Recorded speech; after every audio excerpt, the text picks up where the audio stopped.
السلام عليكم، اهلا وسهلا ومرحبا بكم في قناة جيهان. نتمنىكم تكونوا بخير وانتم كتشوفوا هذا الفيديو. اليوم ان شاء الله غنقترح عليكم كيكه فاعله تاركه بحجم عائلي ومكونات بسيطه واقتصاديه وكتجي لذيذه وزوينه بزاف. هذه بالنسبه للناس اللي كيعجبهم الخوخ وحتى الناس اللي ما كيعجبهمش الخوخ. انا متاكده غادي يعجبهم في هذه الكيكه هذه، حيت انا اصلا ما كيعجبنيش ناكل الخوخ بمره، ولكن بحال هذه الكيكه كناكلو كيعجبني وكيجي المذاق ديالو مختلف، لذيذ وزوين بزاف، والكيكه كتجي خفيفه. ولا عجبكم الاقتراح ديال اليوم ما تنساوش توصلوا لاكبر عدد من اللايكات من باب التشجيع. بسم الله على بركه الله. انا غادي نخدم الكيكه ديالي في الهاشوار حيت كتسهل عليا في الصراحه. درت هذاك الطراب ودرت جوج حبات ديال البيض اللي يكونوا بدرجه حراره المطبخ. زدت عليهم كاس لاروب ديال الزيت نباتيه. غادا نزيد حساب 4 المعالق ديال الخل، اي نوع ديال الخل عندكم خدموا به، الخل الابيض ولا الخل الاحمر ولا الخل ديال الحامض. زدت كاس ديال السكر سنيده، كاس ديال الحليب حتى هو يكون بدرجه حراره المطبخ، اولا خذوه ودفيوه واحد شويه الا كان في الثلاجه. زدت واحد الساشيه ديال السكر بنكهه الفاني، شويه الملح لتصحيح الذوق. وغادا ناخذ وغادا نطحن المكونات مزيان. يمكن لكم ديروا هذه العمليه هذه في الكاس ديال الخلاط اللي كنطحنوا فيه العصير، اولا تخدموها بالبغا ميكسور، المهم ولا حتى بالطراب اليدوي. المهم غير طحنوا اولا تخلطوا داك السكر مع البيض والمكونات حتى ما كتبقاوش تحسوا بالسكر بالحبيبات ديالو بمره. هنايا انا صراحه كنت نسيت هاد الياغورت هذا على جنب، ما ضفتوش في الاول. نتوما ضيفوه في الاول كاس ديال الياغورت بنكهه الفاني، اولا الا كانت متوفر عندكم ياغورت بالمذاق ديال الخوخ يكون حسن، كيعطيها واحد المذاق زوين بزاف. هاد الكيكه هادي انا كان عندي هذا ديال الفاني خدمت به. صافي غادا نعاود نطحن مزيان حتى كينسجم ليا داك الياغورت اللي زدت مع باقي المكونات، والخليط كيبيض كيف ما شفتوا معايا. غنطحنوه مزيان، ضروري طحنوا هاد المكونات مزيان حتى كيتبدل ليهم اللون ديالهم وكيرجع ابيض. صافي هنايا غادا نزيد الخمارات هما الاولين قبل ما غادا نزيد الدقيق باش غادي يتخلطوا ليا مع الخليط مزيان. بالنسبه للدقيق انا كنت حاطه هنايا تقريبا 3 كيسان ونص ديال الدقيق. المهم نتوما عينكم ميزانكم بالنسبه للدقيق، حيت صراحه هذا الفيديو دازت عليه مده باش صورته عاد مونطيتو ما عقلتش بالضبط شحال ديال الدقيق كنت حاطه. المهم تقريبا 3 ديال الكيسان اولا 3 كيسان ونص اللي كنت حاطه ديال الدقيق. صافي كنبقى نزيد وكنطحن بشويه بشويه. هنايا الوقت اللي غادي يتقال الخليط غادا نحيد داك الطراب اللي كيكون في هاد الهاشوار هادي.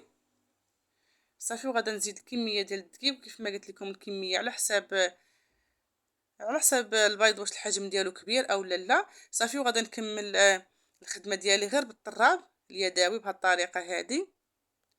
هنايا تقريبا راني درت 3 الكيسان ديال الدقيق وشاط ليا هذه الكميه هذه تقريبا نص كاس ديال الدقيق. غادا نوريها لكم من بعد، غادا نديرها في الكاس. هانتوما الخليط ديال الكيك كيفاش خاصو يكون واحد شويه ثقيل على القوام ديال الكيك اللي كنخدموا به ديما، حيت غادي نديرو فوقو داك الخوخ باش ما ينزلش لينا في القاع. ضروري خاصو يكون واحد شويه ثقيل. هانتوما شاط ليا نص كاس من ديك الكميه ديال الدقيق اللي كنت حاطه. تقريبا درت 3 الكيسان ديال الدقيق الفورس. صافي خديت واحد المول اللي كنت دهنه بشويه ديال الزيت ورشه عليه ديال الفورس وخليته على جنب. كنت دايره في المجمد حتى بغيتو وجبدتو كيطلع فيه الكيك زوين. الا درناه في المجمد حسن من الا غير دهناه وخدمنا به. وبالاخص الا كان المول كيلصق راه ما كيبقاش كيلصق، الا كان شي نوعيه ما زويناش وكيلصق واخا كندهنوه. الا درناه في المجمد راه ما كيبقاش كيلصق بمره. صافي خديت داك الخوخ ديالي اللي خديته وغسلته وقطعته بهاد الطريقه هذه، راه باين كيفاش مقطع. صافي ستفتو فوق الوجه بهاد الطريقه هذه وحده حدا وحده حتى كنغطيو الوجه ديال الكيك ديالنا كامل. من بعد خديت هنايا سكر سنيده اللي مخلطه معاه واحد الساشيه ديال السكر بنكهه الفاني، ونحاول نرشو على دوك الطريفات ديال الخوخ كاملين وندير واحد الكميه ما تكونش كثيره بزاف ما تكونش عاوتاني قليله.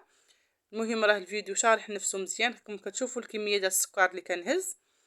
صافي بهاد الطريقه هذه كنرش على دوك الطريفات مزيان. صافي حتى غادا ندوز نرش عليهم كاملين. وغادا ناخذ الكيك ديالي وغادا ندخلو للفران وهو مازال بارد. ما غاداش نسخنو ما حتى شي حاجه كيف ما كنقول لكم ديما. انا ما كنسخنش الفران، غير كنشعلو نديرو العافيه مهيله وكندخل الكيك ديالي العافيه لتحت والكيك ديالي الفوق حتى كيبان لي الكيك ديالي طلع وبدا كيتحمر من الجناب. شي مرات كنشعل عليه من الوجه شي مرات لا.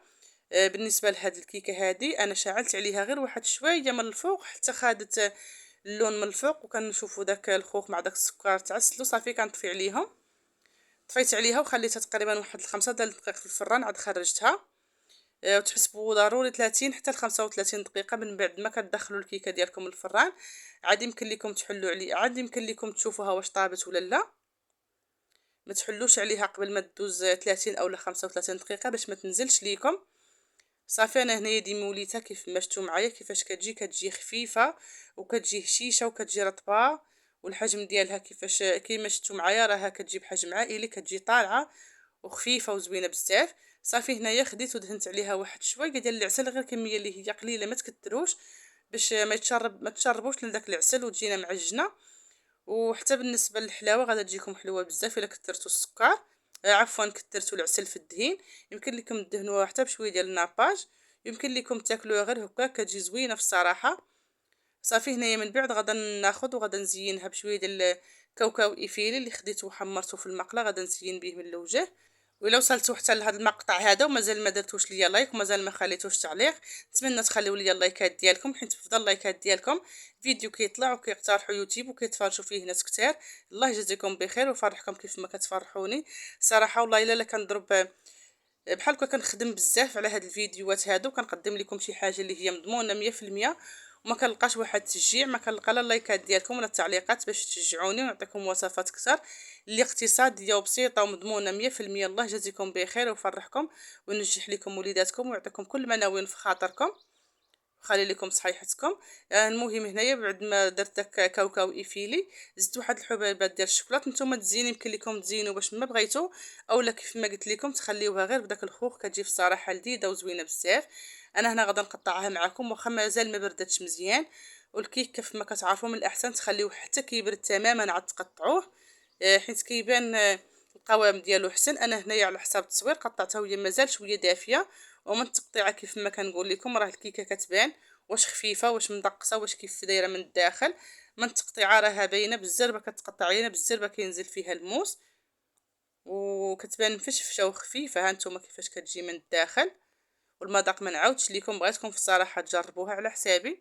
هانتوما كيفاش كتجي خفيفه، واخا كيف ما قلت لكم ملي كتقطعوا هي مازال سخونه ما كتبانش مزيان بحال الا بقات حتى بردات وشدت في راسها مزيان. وحتى المذاق ملي كتبرد كيكون المذاق ديالها احسن. انا غير على حساب التصوير بغيت نكمل التصوير صافي ونحيد، بقيت معمره ديك البلاصه فوق البوطاجي. هانتوما كيفاش كتجي من الداخل راها كتجي خفيفه، والمذاق كيف ما قلت لكم راها كتجي لذيذه وزوينه بزاف. غادا تعجب الناس اللي كيبغيو بحال هكا العشاق ديال الخوخ، وحتى الناس اللي ما كيعجبهمش الخوخ غادي يقادوا هاد الكيكه هادي وغادي يعجبهم. كيف ما قلت لكم انا ما كناكلش الخوخ بالمره الا لا كان بحال هكا في شي كيك ولا في شي تحليه عاد كيعجبني. نتمنى الاقتراح ديال اليوم ينال الاعجاب ديالكم، وتوصلوا الفيديو لاكبر عدد من اللايكات من باب التشجيع. تخلوا لي الاراء والتعليقات ديالكم حيت كيهموني بزاف. شكرا لكم والى اللقاء ان شاء الله في فيديو جديد.